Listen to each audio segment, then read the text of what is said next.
ನಾವು ಒಂದು ಅದೃಷ್ಟ ಅಂತ ಹೇಳ್ಬೇಕು. ಉಪ್ಪಿ ಸರ್ ಜೊತೆನೆ ಅವರೇ ಇವತ್ತು ಕರೆದು ಸಿನಿಮಾ ತೋರಿಸ್ತಾ ಇರೋದು.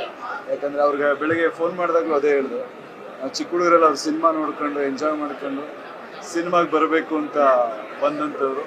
ಸೊ ವೆರಿ ಹ್ಯಾಪಿ ಅವ್ರ ಜೊತೆನೇ ಇವತ್ತು ಕೂತು ಸಿನಿಮಾ ನೋಡೋವಂಥ ಒಂದು ಅದೃಷ್ಟ ಸಿಕ್ಕಿದೆ. ಆ್ಯಂಡ್ ಏನು ಹೇಳಲಿ ಅವ್ರ ಬಗ್ಗೆ, ಅವ್ರ ಮನಸ್ಸಲ್ಲಿ ಏನು ನಡೀತಾ ಇದೆ, ಅವ್ರ ಮೈಂಡಲ್ಲಿ ಏನಿದೆ, ಸಿಂಬಾಲಿಕ್ ಆಗಿ ಎಲ್ಲ ಹೇಳಕ್ ಕೊಟ್ಟಿದ್ದಾರೆ. And as usual Uppi sir picture ಅಂದರೆ ಸ್ಟ್ರೈಟಾಗಿ ಯಾವುದು ಇರಲ್ಲ, ಅದರಲ್ಲಿ ತುಂಬ ಡೀಪ್ ಅರ್ಥಗಳಿರುತ್ತೆ. ಸಮಾಜದಲ್ಲಿ ನಡೀತಿರೋ ವಿಷಯಗಳಾಗ್ಬೋದು, ಕಥೆನೇ ಸರಿನೋ ತಪ್ಪೋ ಅನ್ನೋ ಒಂದು ಪ್ರಶ್ನೆನ ಹುಟ್ಟಾಕಿದ್ದಾರೆ.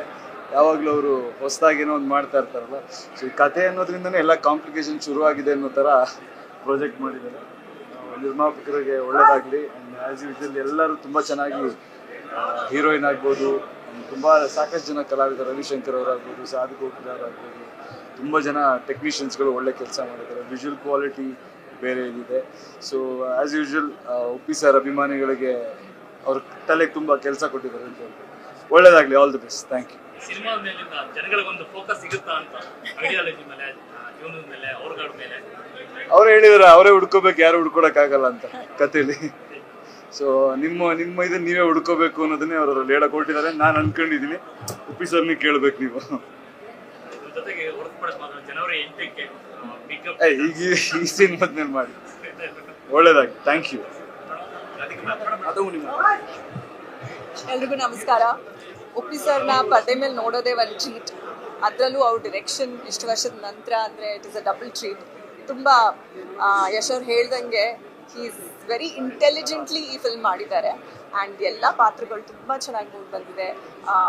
They look very nice. Performance ಕೂಡ ನಮಗೆ ಒಂದು ಟ್ರೀಟ್ ಥರ. ಆ್ಯಂಡ್ ಒಂದು ಕಥೆಗಿಂತ ಒಂದು ಯೋಚನೆ ಮಾಡುವಂಥ ವಿಷಯಗಳು ತುಂಬ ಸಾಕಷ್ಟಿದೆ ಈ ಸಿನಿಮಾದಲ್ಲಿ. ಸೊ ನಾವಂತೂ ಎಂಜಾಯ್ ಮಾಡ್ತೀವಿ. And good luck to everyone. Firstly, I'm a huge fan of Uppi sir. So he's been a huge inspiration for many actors in Karnataka, and I think a lot of technicians have always been inspired by him, and it's somebody who we look up to, and he's been inspiring us every now and then, and now he's come with a new film.